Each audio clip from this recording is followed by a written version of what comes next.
अच्छा, ये एक 1.5 टन की रोटरी कंप्रेसर हमारे पास जो सीज़ हो गया है, तो इसे हम रिपेयर करेंगे। इसका जो रूटर है वो जाम हो गया हुआ है। अभी हमने इसे खोला है, इसे मुकम्मल खोल के इसके अंदर कचरा है जिसकी वजह से रूटर जाम हो गया है। तो पहले हमने कोशिश की चलाने की कैपेसिटर के साथ, लेकिन ये चला नहीं। अभी हमने इसे ओपन किया ऊपर से वेल्ड इसका काट के। तो अभी इसे मुकम्मल खोल के इसकी सफाई करके दोबारा इसको अब हम चला के दिखाएंगे कि अब ये ओके हो गया।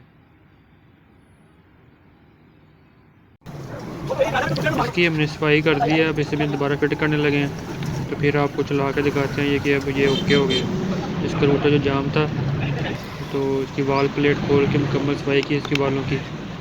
तो इस तरीके से आपका मैसेज जो सीरीज हो, तो इस तरीके से इसे रिपेयर कर सकते हैं। अभी हम आपको चला के दिखाएंगे।